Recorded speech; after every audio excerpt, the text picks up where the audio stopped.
The Connector Next Door is your invitation to meet the natural connectors all around us. They represent the everyday event planners who are energizing their communities every single day. Their stories are familiar, fun, and full of charm. Your host, Lisa Gareau, is a lifelong event planner and has been a connection strategy coach for over a decade.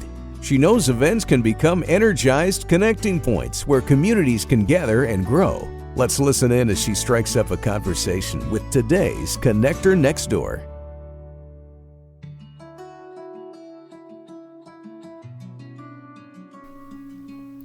On Tim Gareau's website, he says, he's a Calgary hometown lad, singer-songwriter who accompanies his originals with acoustic guitar and harmonica. He carefully crafts lyrics to speak of relationships, past and present love, the joys of nature, social issues, spirituality, bees, owls, dogs, and even crocodiles. His music is primarily influenced by folk, but he easily adds a slice of rock, a spatter of jazz, a smatter of blues, and a pinch of country, and I'll say, as his wife, a whole lot of tongue-in-cheek along the way. Tim is a poet, a storyteller, and he loves his audience to come along for the ride. Tim is my husband, my hunky husband, as I like to say, and I love how he has embraced his own gifts and how he shares those gifts with others, and how he encourages others to find their gifts and to share them with the world. In our conversation today, we talk about how to find our gifts and use our gifts, and then how to create community around those gifts by sharing those gifts with each other. So it's really hard to believe that we are already on season 3 of The Connector Next Door. And I've been bugging my hunky hubby, Tim Gareau, to sit down with me and be my very first episode for this season, because I think there's so many things that people don't know about Tim, but also things that we can learn and that we've been learning together as a couple around what does it mean to create community. I'm really excited that you all get to hear a little bit about Tim's journey and our journey together. We've been married 11 years now as of this month. And so it's just really cool to be able to share something like this, not just to have this conversation between us, but to share it with all those people out there. So thanks for sitting down in my very clean, very organized home office here. And my pleasure. Great to be here. So one thing that I ask all the people that come on this podcast, and I did give you a little bit of warning, but the conversation around connection is so fascinating to me, and everybody has a different take on what connection means. It made me very nervous to think that I had to tell you what connection means to me. It didn't take me long, though, to realize the perfect answer. And that perfect answer is the fact that we all have gifts that we've been given, God-given gifts. And we don't all necessarily know what those gifts are, but those are the things that I like to find out about people. And that's a way that I can reach into their lives and we can make a connection. And it took me years to even get to the point where I realized I had gifts of my own that were special and I needed to take seriously and run with in my life. And in my case, it was writing songs and performing them in public. So I've met many people over the years who are singer-songwriters or just creative in some way, and I'm always really interested in understanding their creativity. And of course, that is a way that I connect with people. But there are many people who may not consider themselves creative, but yet they have some other keen interest or passion. And it is great to get to know them from that perspective. If you hone in on somebody's passion or their gift, then you immediately have a connection between the two of you. It's a way that I can really get to know them better. Then you also just build a bond through that.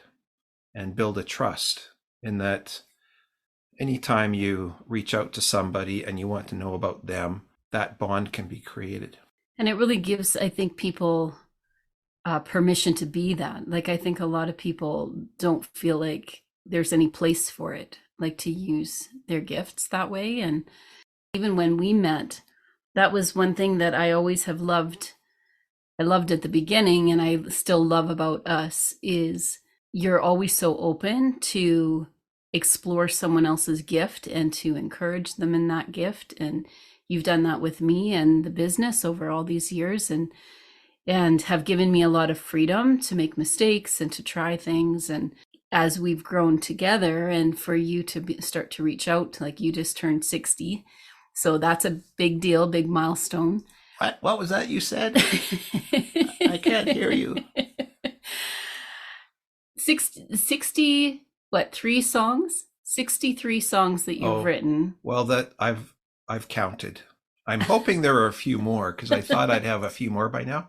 But yes, I took an inventory a couple days ago, and I counted 63.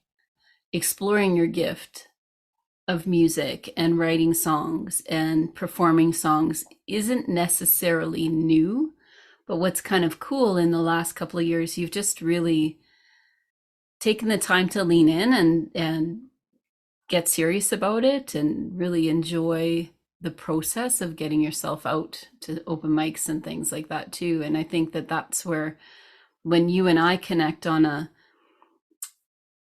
we're open to each other's exploration of what does that look like in each other's lives. And that's been such a gift to me personally. And I see we're having a launch. You've got a new album coming out. So that's coming out November 18th officially. It is online already, but this idea of putting this launch together, and we were just talking today about the number of tickets that we have for family and friends to come to this launch party. And it's a full-on concert. So you're doing a couple of hours of music, some old stuff, some new things that you've put together. And the whole album is the second half of this concert.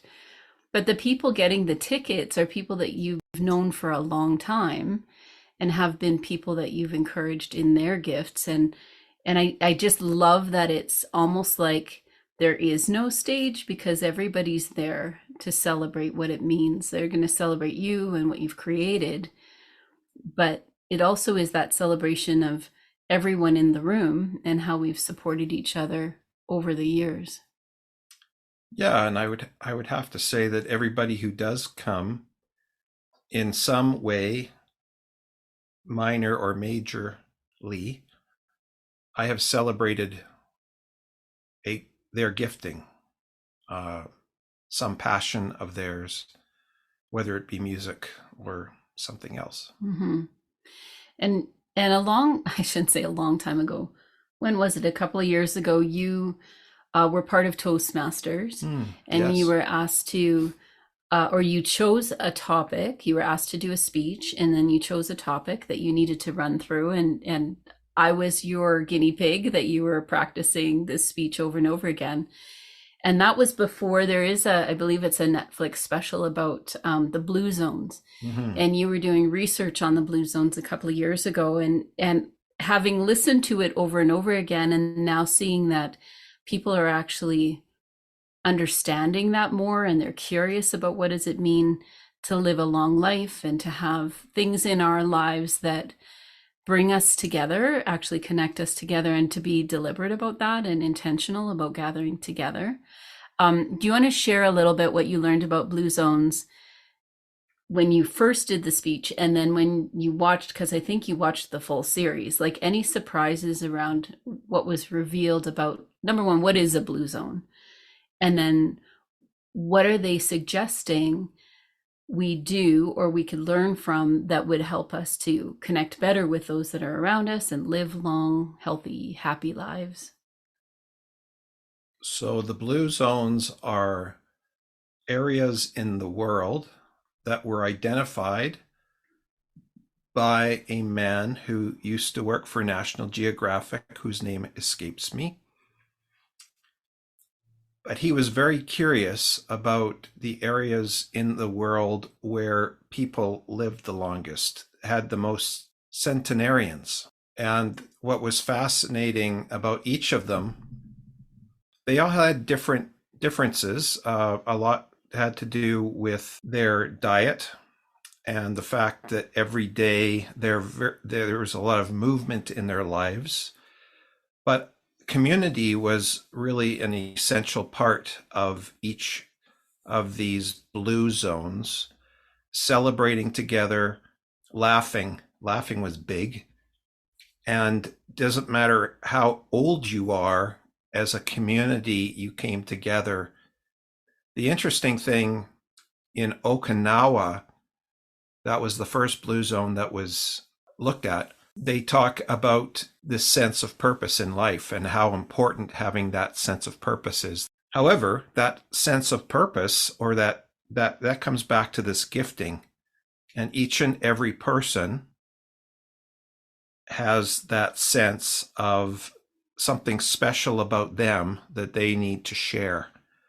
And that sense of purpose gives them a longer, gratifying life. And they celebrate that. They celebrate it no matter what your age. So I found that very exciting. It kind of hit me between the eyes that this sense of purpose was so important.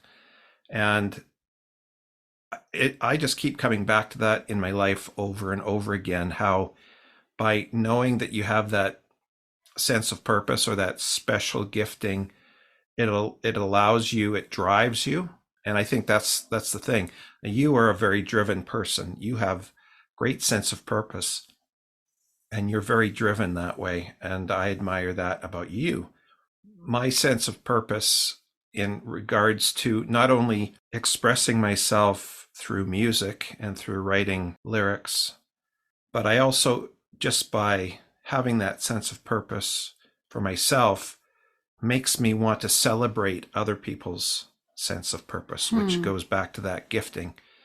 And so anytime I meet somebody and I want to know something more about them, I ask them about what they like to do, and whether it's sports related or art related or cooking, whatever it is that really turns them on and gives them that joy, that sense of joy.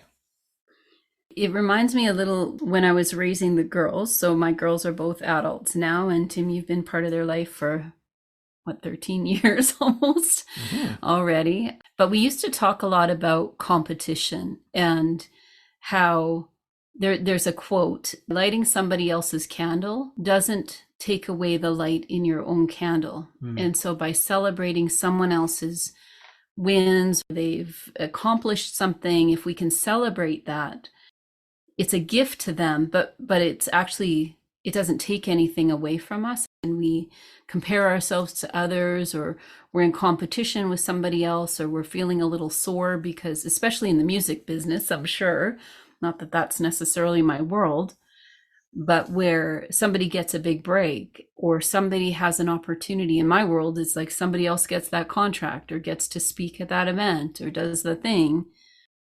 In and of itself, that's a gift to people to show up for them, and I think that even the people that are coming to your launch, I just get that feeling like they're in celebration with you and they're in community with you, and that's why they're excited to be there. When you think about your kind of journey in music and even the kinds of songs that you write, you really are a poet. And I know we've kind of, there's a lot of tongue in cheek, and we love to have fun, and you love to goof around, and some of your songs are playful, and you just have a good time with them. A lot of your songs are really poetic. You call yourself an introvert, and I think that's how you live a lot of your life. What is it like for you to bring people into that world when you're writing a song, or you're coming from a really deep place to create something?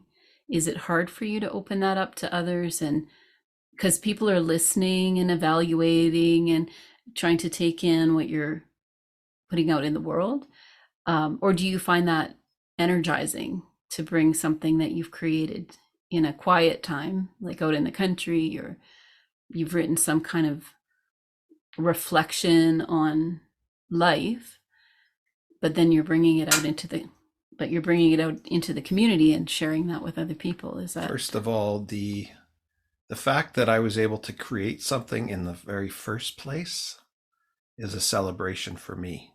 And the fact that I can then take that creation and share it with you is another celebration. And it doesn't mean it's complete when I do that. And this is the journey I'm on now, is realizing that, I can write a song and just say, oh, it's done, and celebrate that. And that's all good. Or there's sometimes when there's more that can be applied to that song with a little feedback from friends and other creative people. I'm learning about that now. But what I do like to do is I like to get out there and say, hey, I'm an oil and gas accountant, and look at me. I can do this. I can get out in front of people. I can create, and so can you in the audience. And I like to be able to simply show that to people. I'm 60 years old. I'm the great late bloomer, and I'm having fun with it. I love sharing with an audience. What does make me nervous, of course, is when there are other musicians there. I also go to a songwriting night once a month, and I'm the most nervous about sharing my gifts with that group, because everybody there is a songwriter, and there's people that are higher up in the industry there as well. And it's a very supportive group, but I always feel nervous when I'm bringing forward a new song, because these are my peers. But that nervousness typically is all for naught, because people are there just to express themselves. And the fact that I'm up there expressing myself in itself is another celebration. And I'm pushing myself out of my comfort zone. And so even that in itself makes me want to celebrate, because I'm doing it and I'm getting out there, and it's important to me. I have always loved, I grew up in, Saskatoon and then Winnipeg, and Winnipeg had a really vibrant music scene back in the 80s, sort of early 90s when I lived there, and found that wasn't the case when I moved to Calgary when I was 24, and there was just few and far between places to go to listen to music, and it just seemed like there wasn't a lot bubbling up, like it was special guests from out of town or something. And I've just found over these last, whatever it's been, 20, 30 years, I just feel like it's a different environment. You've been born and raised here in Calgary, so you've kind of grown up with this. Have you seen the music community change over these years? And do you feel that there is kind of that openness to go to open mics and just that hunger for people to show up and support each other? For many years, I didn't know of a music scene in Calgary, but I never went looking for it either. When I was ready to find it, it was there. I used to go to an open mic at Karma in the Marda Loop area, and then recognize that there are open mics, and there was an underground of musicians and writers and local. And it definitely has grown. After Karma, then there was a place called Jackdaws, which turned into Mikey's. And then there was the Ironwood that was set up.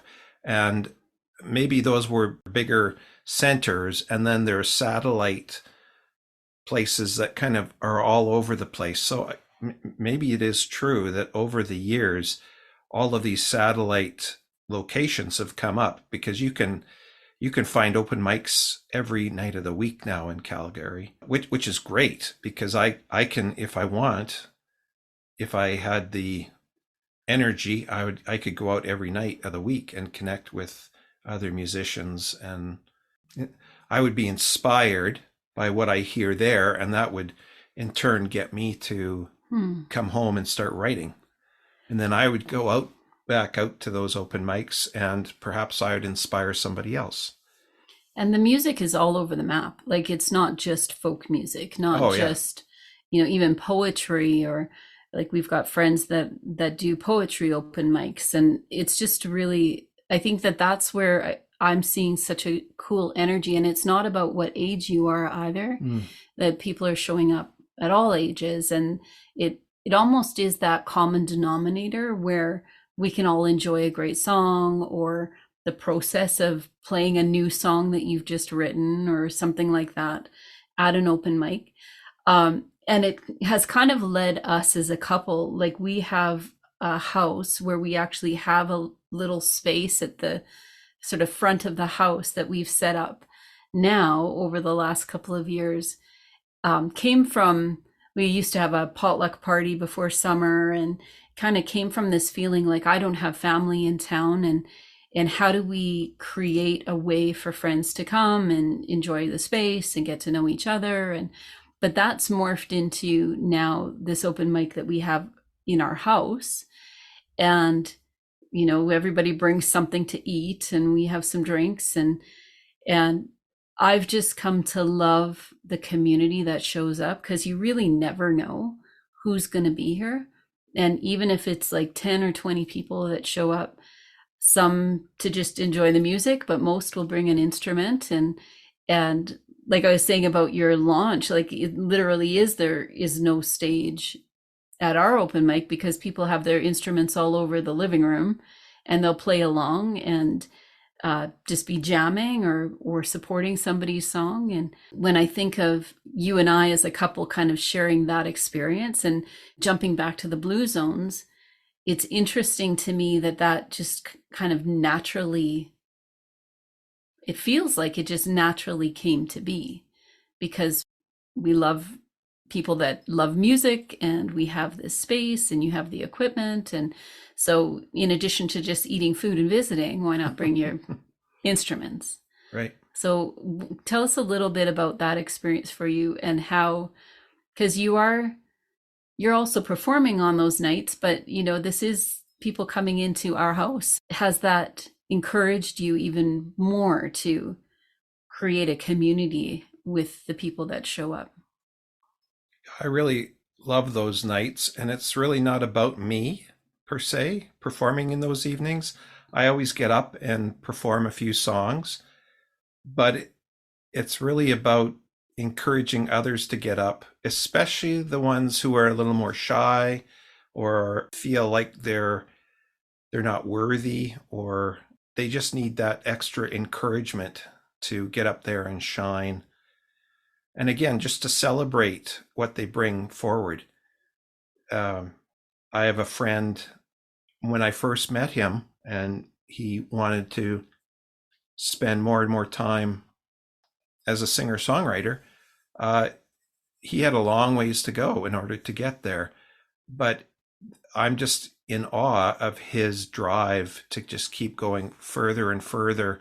And he does come to our open mics, and he gets up there, and he gets pretty nervous at times, but he always feels so fulfilled being there, and then not only sharing his own stuff, but then just taking in the evening. And I just love watching people experience that and become part of a community. Would have been probably a couple of years ago, but our granddaughter, she used to go to the top landing, and then when there was a changeover of equipment or musicians, then she would tell a joke from up on top of the landing. And I think that's where it's just that kind of environment where people just feel like they're at home. And we've had people stay and share hard things that they're going through, and or celebrate, somebody had a new website, and so they were sharing this new website, and that they have these bookings coming up. And I think that's where it just becomes so vibrant, because these are people that are putting themselves out there, their hearts out there, their creativity and expression, which isn't easy. And that's where I think to be there for each other and to share what that means, even though I'm not on stage performing.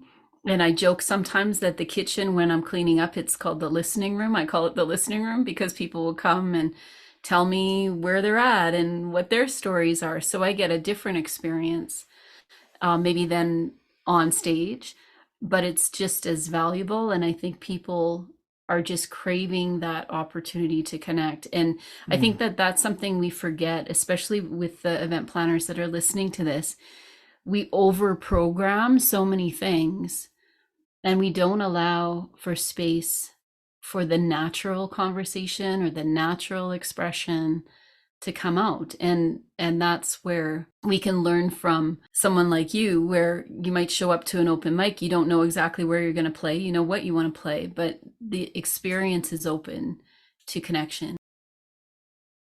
Certainly an open mic, simply by the word open, it is open. It should be open to everybody who wants to express themselves.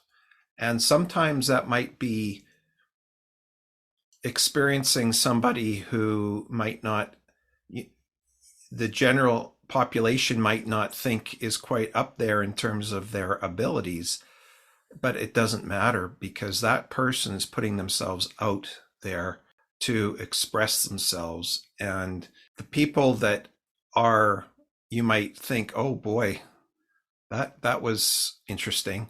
The people who you might think that about when they're on the stage are the ones who have the most joy. And you can feel that joy. It's emanating from their being because they're truly going and giving their all and utilizing something that brings them joy.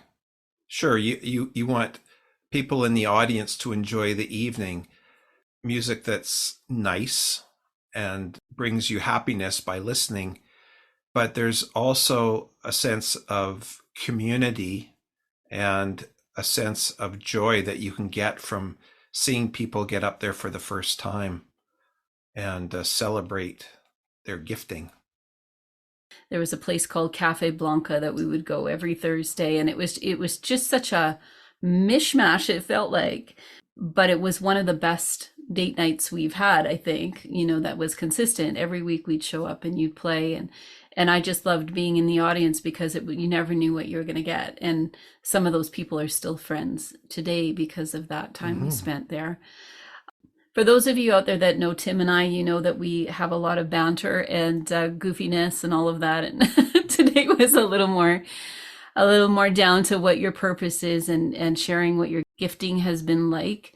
And I love what you said about, for us as planners, to be thinking about the experience on and off the stage. It's not just that it's a performance, but if the idea of an open mic is to share in community, how do we set the stage for that? And also manage the expectations of the people that are showing up and really build up the idea that this is about everyone having a voice or having an opportunity to share, and that it's just in the surprises that will happen when we're there. That's, for me, a lot of the joy of going to an open mic. So before we wrap, you have a new album out, and it's called Great Late Bloomer. It's already online so people can listen. So what I'm going to do at the end of this is I'm going to play, because we're coming up to Remembrance Day. We're going to be not just having your launch, but you're also going to be singing a song at the Folk Club coming up.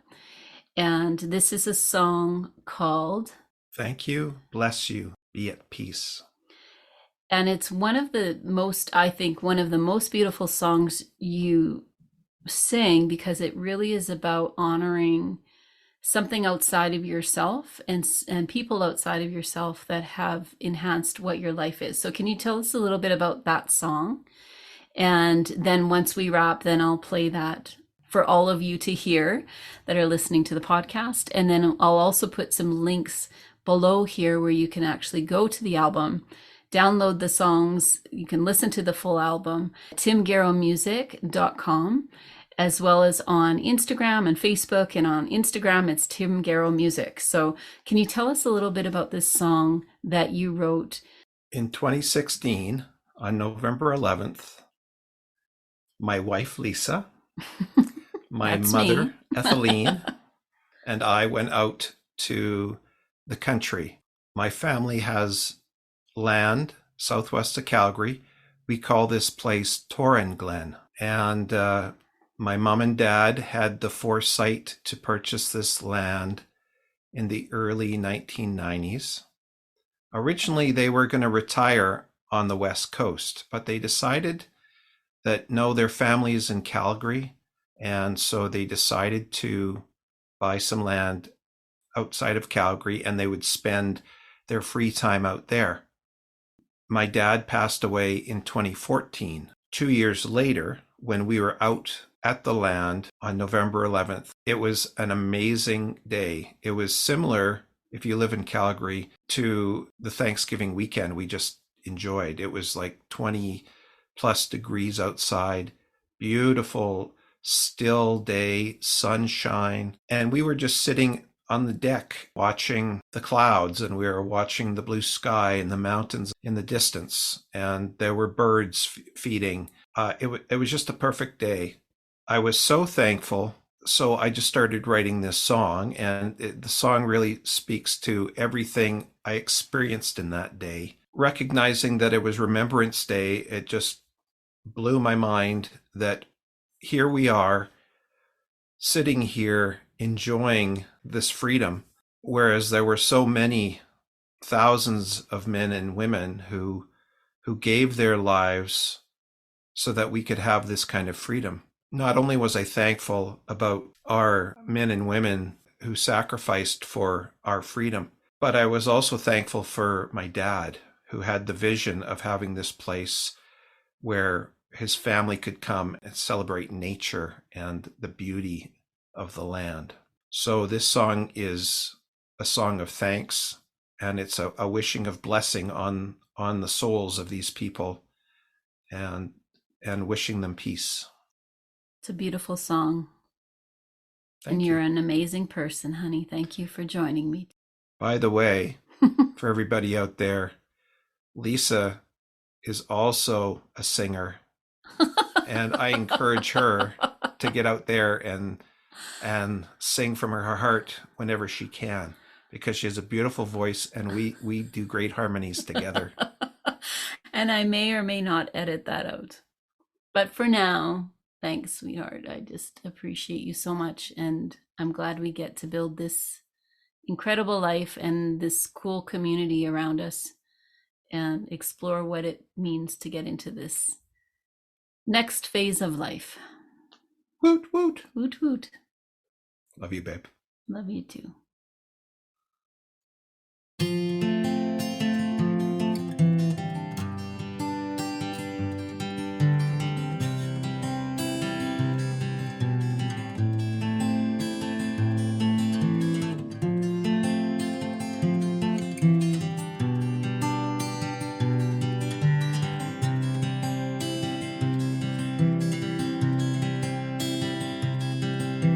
Cloud vastness climbs overhead, multicolor fingers spread, prancing deer amongst the trees, hawk soars in the gentle breeze, rooster crows from distant land, cattle cries through forest stand, sun shines bright on old man's face, a reminder that we're blessed with grace. Thank you. Bless you. Be at peace. Be at peace. Thank you. Bless you. Be at peace.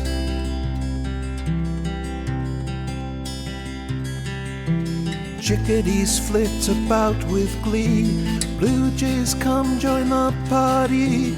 Mountain peaks above foothills, majesty in all its thrills.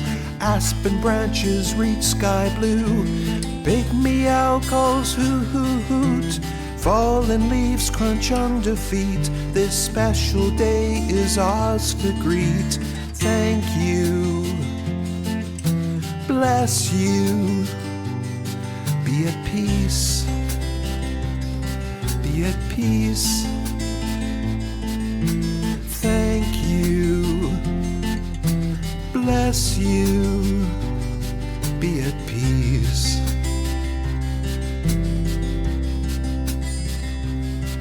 I'm thankful for this peace of mind, the freedom to walk through forest pine.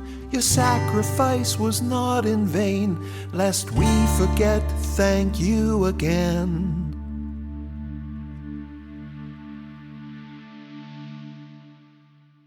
Thank you. Bless you. Be at peace. Be at peace. Thank you. Bless you. Be at peace.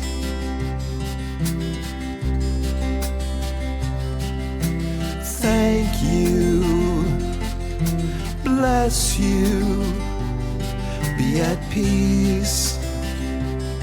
Be at peace. Thank you. Bless you. Be at peace. Be at peace. Be at peace. Be at peace.